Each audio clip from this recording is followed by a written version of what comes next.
Yo, what is good, YouTube? Welcome back to another JC2K video. In today's video, we're going to be opening up the free, or I guess not free, but the packs that you can get for completing challenges with the Pro Pass Paul George, as well as the Pro Pass reward 100 overall Zion Williamson. Here in NBA 2K25 MyTEAM, I'm going to be opening both a 99 overall option pack in addition to a 100 overall premium pack. So before we hop into the video, if you haven't already, make sure you hit that subscribe button. Help me push towards the 40,000 subscriber mark on the channel. I upload every single day, multiple videos a day. Would really appreciate it if y'all do subscribe. Without further ado, let's hop right into it and let's talk about it. So I did talk about these challenges briefly in a couple of other videos today, but they're really not that hard of challenges. The problem that I realistically have with them is that I do believe that, I mean, the first obvious challenge, as you can see right here, we get a 99 overall premium option pack from completing the Zion Williamson stats, the 87 plus, and then a Skyline Exchange. Don't worry about it, that one. But point being, we have the Season 7 Pro Pass Rewards challenges. Number one, the Zion challenges are worse than the Paul George challenge. I mean, the threes versus the dunks is 3 3-pointers and then 3 dunks, and those are both for a legend badge. But the regular one for 100 overall premium player pack is the 150 points, assist, rebounds with Paul George versus 150 points, assist, rebounds with Zion Williamson, only being a 99 overall premium option pack. I don't love that, and the reason that they did that is because it only costs $10 to get the Pro Pass for Zion Williamson, whereas in order to get Paul George this weekend, within the next 2 days that you have to complete these challenges by, basically Monday morning at 11 a.m. Eastern time is when they will expire. People are going to have to spend money to do that, and so people are going to spend money to complete these challenges to get that 100 overall premium pack. It's just 2K, as per always, being as money grubbing as they possibly can and trying to squeeze every single last cent out of this game mode. That's really all this is. I think it's very, very simple and very easy to explain.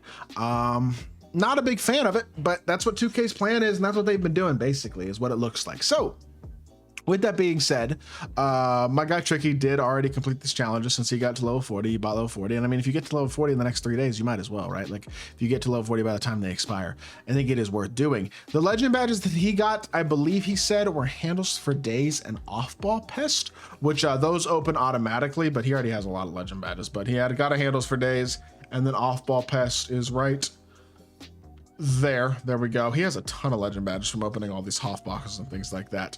So that's kind of nuts, but he did get legend handles for days, legend off ball pass, which is good. And then we also have the 99 premium option pack and the 100 overall premium pack to go ahead and open as well in this video.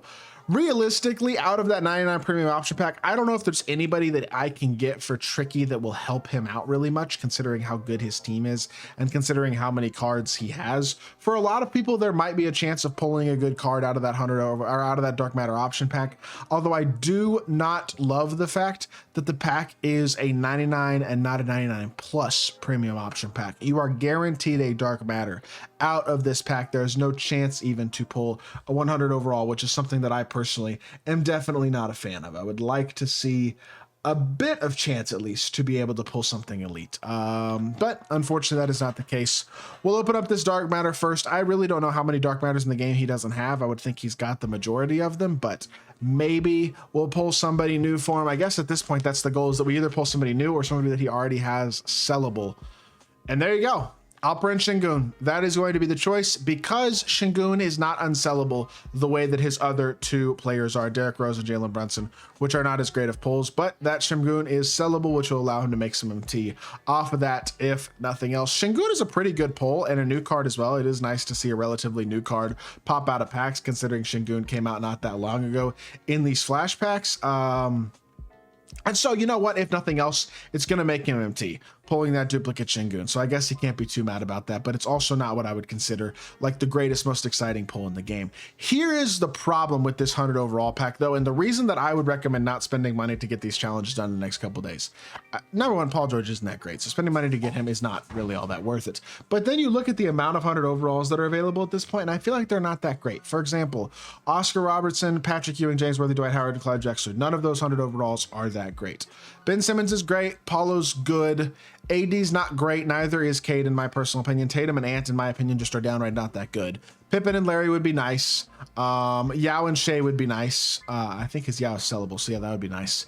T-Mac would be nice. Penny would be, I guess, okay, if not spectacular. The new 100 overalls from today's drop are all mediocre, which is why they're all relatively inexpensive, especially for 100 overall price points, or by 100 overall standards, I guess I should say, because I do think realistically these cards are not all that great. And then, I mean, even some of the earlier 100 overalls, like from season 5, I would say are not as spectacular at this point. Devin Booker, Chris Webber, both of them he already has unsellable. Luka he doesn't have, but is also not that insane. MJ would be good, Shaq would be good, KP would be good, and all of those are sellable for him as well. But realistically, there's I feel like about 50% chance of not getting a good 100 overall. And honestly, based on the actual real pack odds of the pack, I feel like there's a pretty decent chance that it's worse odds than that, realistically. Now, again, I could absolutely be wrong, but I would not be surprised at all if the odds are even worse than that 50% of getting a good 100 overall, because my guess is that 2K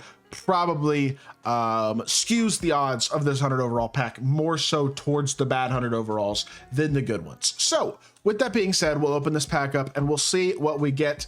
That is the realistic thing though about this pack, is it really worth spending an extra $80 for a 100 overall pack that realistically is probably not going to give you a great 100 overall? In my opinion, probably not. But let's open it up, let's see who it is, and let's hope that at a very minimum it's somebody that he doesn't already have unsellable. Let's see who this is going to be. Eastern Conference, 99 mid-range. It's not Weber, or I mean that's a good start. Who is this? I don't even know who this is. Oh, that's good. Larry Bird. That's a good 100 overall. I honestly, all things considered, that's a pretty darn good pull. That's one of the better 100 overalls in the game, I would say, especially that's certainly in the better half of 100 overalls. That's a legitimate pull that, like, I would say that card is pretty comparable to Paul George. In fact, I think you could maybe make an argument he's better than Paul George, to be honest. Everything about that Larry Bird card, with the exception realistically of dribble style, where he's got that De'Aaron Fox dribble style, so it doesn't have a great burst.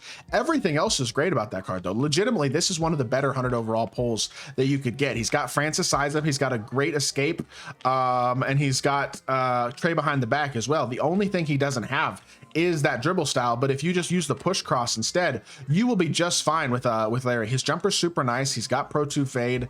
He's a really good card. Like, this is probably one of the better 100 overalls. It's not Ben Simmons, it's not Yao Ming, but it is a legitimately good pull. So I would say, all things considered, Tricky's probably gonna be pretty happy with Larry Bird. That's a pull that I would be happy with personally. I still will not be buying level 40 on my own account to get this challenge done.